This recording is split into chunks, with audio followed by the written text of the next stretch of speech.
प्रिय क्रांती मित्र हो, जय भीम, जय अशोक, जय संविधान, जय भारत।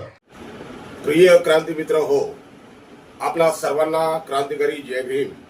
मी भीम पॅन्थर राजेश गवळी आपले सर्वांचे भीम पॅन्थर ह्या आपल्या हक्काच्या चॅनलमध्ये महामंगल स्वागत करतो।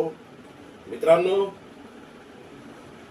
उद्या 5व्या आणि महाराष्ट्रातील अंतिम टप्प्यातील निवडणुकांचा मतदान उद्या पार पडणार आहे।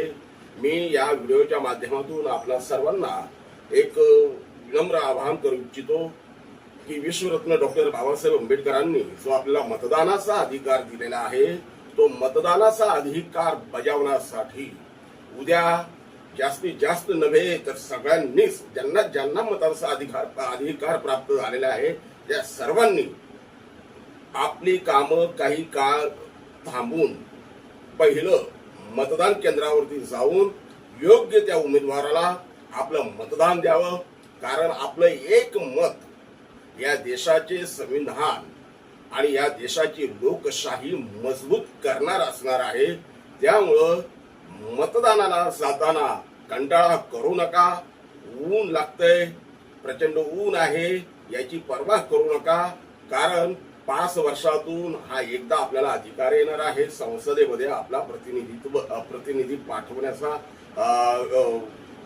संधी आपल्याला 5 वर्षातून एकदा प्राप्त होते।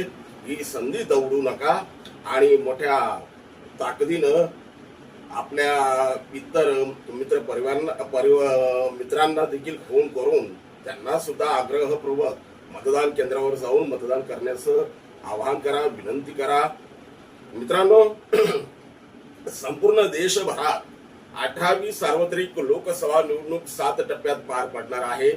त्यापैकी सध्या संपूर्ण भारतात 4 टप्प्यांचे मतदान पार पडले असून सुमारे 381 लोकसभा मतदारसंघाचे भवितव्य ईव्हीएम मशीन मध्ये बंद झाले आहे।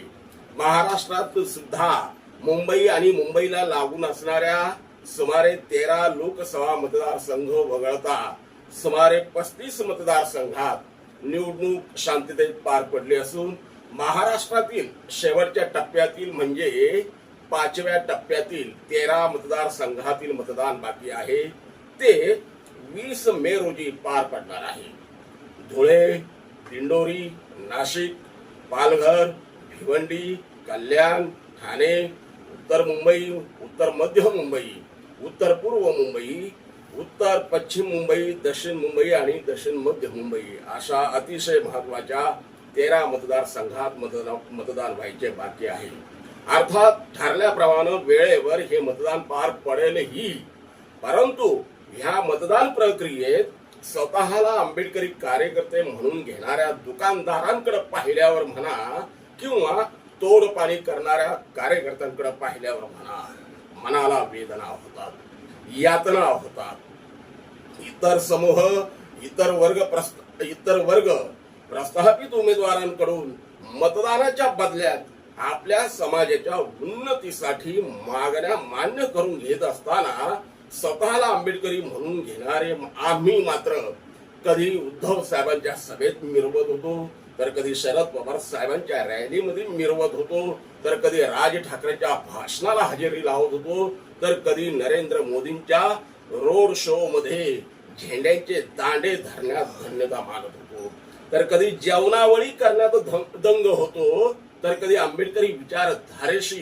काही मात्र संबंध नसणाऱ्या प्रतिगामी विचारसरणीच्या उमेदवारांच्या माग पळत होतो, कधी उद्धव ठाकरेंच्या शिवसेनेचा झेंडा हातात घेऊन घोषणा देत फिरत होतो, तर कधी भारतीय जनता पक्षाच्या हिरवा व केशरी रंगांच्या झेंड्याला खांद्यावर मिरवत अरे निवडून येणार कोण असं बेबीच्या देठापासून बोंबलत फिरत होतो।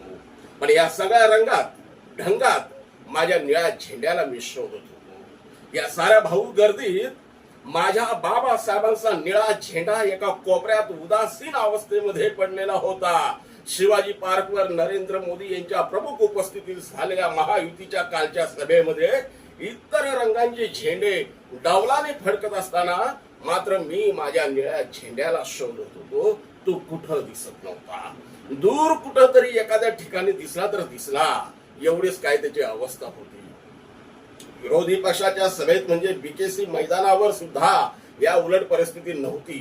तिथंही निळा झेंडा शोधावा लागत होता. संपूर्ण जगाला विचारांची दिशा देणारा, सारा जगाला भीम विचारांचे मार्गदर्शन करणारा, शोषित पीडित वंचित सर्वहारा समूहाला अन्याय अत्याचारा विरोधात लढण्याची प्रेरणा देणारा, डोळ्यांना शक्ती देणारा आणि मेलेल्या मनाला नवी भीम ऊर्जा देणारा आमचा निळा झेंडा निपचित पडला होता. हे सगळं मन विदीर्ण करणारं चित्र उघड्या डोळ्यांनी पाहून मन तिळ तिळ तुटत होतं. डोक्यातल्या मेंदूंच्या ठिकऱ्या ठिकऱ्या उडत होत्या. काय करतोय मी? यासाठी माझ्या बाबासाहेबांनी आपल्या देहाला झिजवलं होतं काय? पुन्हा एकदा आम्ही गुलामीचे जीवन जगावे म्हणून बाबासाहेबांनी आम्हाला गुलामीतून मुक्त करण्यासाठी स्वतःच्या जीवाला कष्ट दिले होते काय? त्यातल्या त्यात आनंदाची बाब म्हणजे हे गुलामीचे लाचारीचे चित्र महाराष्ट्रात सगळीकडे होतं असं अजिबात नव्हतं. एकीकडे लाचारांची विचारशून्य तत्वशून्य लोकांची भाऊगर्दी असताना दुसरीकडे मात्र घरच्या भाकरी खाऊन बाबासाहेबांच्या विचाराचा समता रथ मोठ्या दिमाखात चालवणारे हाकणारे स्वाभिमानी कार्यकर्त्यांचे भीमसैन्य आंबेडकरी मुवमेंट जिवंत ठेवण्यासाठी रक्ताचे पाणी करत होते. राबत होते. अकोला, शिर्डी, औरंगाबाद, नांदेड अशा ठराविक ठिकाणी म्हणजे जिथं आंबेडकरी उमेदवारांनी टक्कर दिली, मुख्य लढत दिली, अशा ठिकाणी स्वाभिमानी कार्यकर्त्यांचे मोठ्या प्रमाणात दर्शन होत होतं. ह्या निमित्ताने महाराष्ट्रात आंबेडकरी समूहात सरळ दोन गट पडल्याचे दिसून आले. एका बाजूला निवडणुकीच्या बाजारात स्वतःची आणि समाजाची बोली लावून स्वतःला विकून 4 व्हीलर 2 व्हीलर गाड्यांवरती फिरणारे पांढर पेशे कावळे एका बाजूला, तर दुसरीकडे मात्र घरची मीठ भाकरी खाऊन उन्हाळ्यात मिळेल त्या वाहनानं किंवा प्रसंगी पायी फिरून गावोगावी आंबेडकरी विचारांचा जागर करणारे, प्रचार आणि प्रसार करणारे स्वाभिमानी आंबेडकरी लेकर दुसऱ्या बाजूला, असं चित्र बघायला मिळालं. अकोला, शिर्डी इत्यादी मतदारसंघात आंबेडकरी उमेदवार ताकदीनं उतरले होते. तिथं 90% आंबेडकरी जनता स्वाभिमानी निळा झेंडा अंगा खांद्यावर घेऊन आकाशाला भिडवून दिल्लीच्या दिशेनं मार्गक्रमण करीत होती. हे चित्र पाहून मनाला समाधान होत होतं की माझ्या समाजात मुठभर गद्दार असले म्हणून काय झालं. स्वाभिमानाशी तडजोड न करता आंबेडकरी मुवमेंट जिवंत ठेवणारे लाखो भीम सैनिक आजही घरच्या भाकरी खाऊन रणांगणामध्ये लढत आहे. क्रांती मित्रांनो, मानवी स्वराज्याचे महान संस्थापक, तमाम लोकशाहीवाद्यांच्या रक्तात पेटलेले महामानव, विश्ववंदनीय विश्वरत्न डॉक्टर बाबासाहेब आंबेडकर यांनी प्रत्येक भारतीयांना मत स्वातंत्र्य दिलेलं आहे, विचार स्वातंत्र्य दिलेला आहे. त्यामुळे प्रत्येकाला त्याचे मत नोंदविण्याचा, विचार करण्याचा संपूर्ण अधिकार असल्याने मला कुणाच्याही मत स्वातंत्र्यावर, विचार स्वातंत्र्यावर गदा आणायची नाही. फक्त मतदान करताना सद विवेक बुद्धी शाबूत ठेवून योग्य त्या उमेदवाराला मतदान व्हावं हीच अपेक्षा. भारताचे महान महाकवी वामनदादा कर्डक आपल्या महान गीतामधून फार वर्षांपूर्वी एक महान सत्य बोलून गेले होते. शेवटी एकच मला असं वाटतंय की संघटना हजार झाल्या, नेते हजार झाले. संघटना हजार झाल्या, नेते सुद्धा हजार झाले. कोणा म्हणावे आपुले, अरे चेहरे हजार झाले. तू पाहिलेली स्वप्न पूर्ण झालीत का रे भीमा? तुझ्या मताची माणसं इथं मेलीत का रे भीमा? तुझ्या मताची माणसं मेलीत का रे?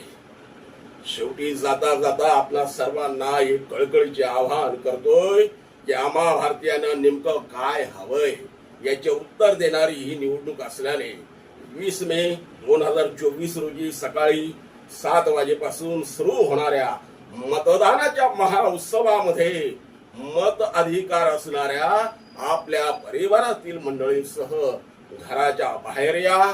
आपल्या मित्रमंडळींना सुद्धा मतदान करण्यासाठी प्रवृत्त करा. लक्षात ठेवा, तुमचे आमचे एक मत हे भारतीय संविधानाला मजबूत करणारे असणार आहे, लोकशाहीला अधिक शक्तिशाली बनविणारे असणार आहे. त्यासाठी या आधुनिक भारताचे नवनिर्माते, भारतीय संविधानाचे शिल्पकार, मानवी स्वराज्याचे महान संस्थापक, तमाम लोकशाहीवाद्यांच्या रक्तात पेटलेले महामानव, विश्ववंदनीय विश्वरत्न डॉक्टर बाबासाहेब आंबेडकर यांनी प्रत्येक भारतीयांना दिलेल्या मतांच्या अधिकाराचा उपयोग करा. लक्षात ठेवा, तुमचे एक मत या देशाचे संविधान आणि लोकशाही बळकट करणार आहे. नमो बुद्धाय. प्रिय क्रांती मित्र हो, भीम पॅंथर या आपल्या हक्काच्या यूट्यूब चॅनलला कृपया सबस्क्राईब करून आम्हाला विषमतावादी शक्तींच्या विरोधात लढण्यासाठी बळ द्या, शक्ती द्या, ऊर्जा द्या. कमेंट करा, लाईक करा, शेअर करा.